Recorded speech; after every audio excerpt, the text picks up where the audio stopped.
خالص شہد کی پہچان: ایک گلاس میں پانی لے کر شہد سے بھرا چمچ اس میں ڈال دیں۔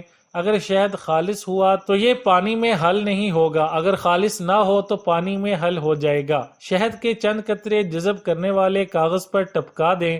اگر یہ کاغذ قطروں کو جذب کر لے تو یہ شہد خالص نہیں ہے۔ اگر جذب کرنے والا کاغذ نہیں ہے تو آپ سفید کپڑے کا استعمال کر سکتے ہیں۔ اصلی نکلی شہد کی پہچان کے لیے آپ ماچس کی ایک تیلی جلا کر شہد کے اندر رکھ دیں۔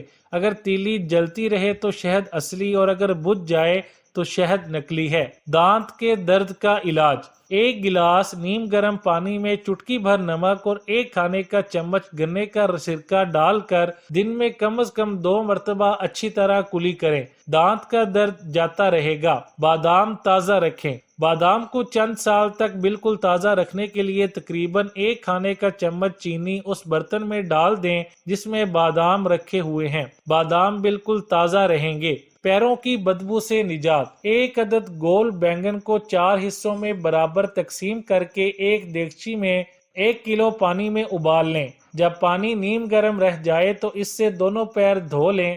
ایک دفعہ عمل کرنے سے 1 سال تک پیروں سے بدبو نہیں آئے گی۔ اگر اس عمل کو 1 ہفتہ پابندی سے کریں تو پیروں کی بدبو ہمیشہ کے لیے ختم ہو جائے گی۔ خالص لال مرچیں: گھر میں لال مرچیں پیسنے کا ایک بہترین طریقہ یہ ہے جس سے مرچوں کو پیسنے سے نہ کھانسی آئے گی نہ چھینکیں۔ خشک مرچیں دھوپ میں کچھ دیر رکھنے کے بعد جب انہیں گرائنڈ کرنے لگیں تو مرچیں ڈال کر تھوڑا سا کوکنگ آئل ڈال دیں اور پھر گرائنڈ کریں۔ اس طرح آپ گھر میں پسی ہوئی خالص مرچیں تیار کر سکتے ہیں۔ پاپڑ بغیر تیل سے تلنے کا طریقہ: کڑاہی میں اچھی طرح نمک ڈال کر اس کو خوب گرم کر لیں، پھر اس میں پاپڑ ڈالیں اور اچھی طرح اوپر نیچے کر کے مکس کریں۔ تھوڑی ہی دیر میں بآسانی آپ کے پاپڑ بغیر تلے تیار ہو جائیں گے۔ فریج میں آپ بھی آٹا لازمی رکھتی ہوں گی، لیکن جان لیں گے فریج میں آٹے کو دیر تک رکھنے سے اس میں کیمیائی بدلاؤ پیدا ہو جاتے ہیں جو کہ آٹے کے خمیرہ ہونے پر بیکٹیریا کا گھر بن جاتے ہیں اور کھانے سے آپ کی صحت پر مضر اثرات مرتب ہونے لگتے ہیں۔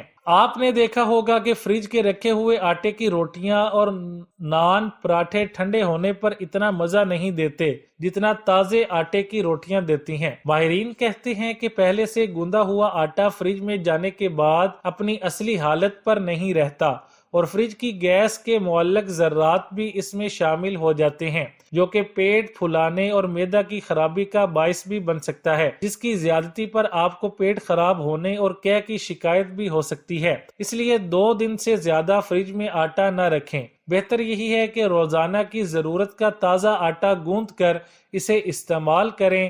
اس سے غذائیت بھی بھرپور اور افادیت بھی بے شمار رہتی ہے۔ نرم اور پھولی ہوئی روٹیوں کے لیے: نرم اور پھولی ہوئی روٹیاں بنانے کے لیے آٹا گوندھتے ہوئے اس میں نمک اور پانی کے ساتھ 2 کھانے کے چمچے تیل کے شامل کر کے آٹا گوندیں۔ اس طرح سے گوندے ہوئے آٹے سے پکائی ہوئی روٹی نرم بھی ہوگی اور پھولے گی بھی۔ کریلے کی کرواہٹ کو کیسے ختم کیا جائے؟ 5 کارآمد ٹپس۔ سب سے پہلے کریلوں کو اچھی طرح دھو لیں۔ ان کے اوپر جو کھردری سطح ہے اس کو چھری کی مدد سے کاٹ کر یا چھیل کر ہٹا لیں۔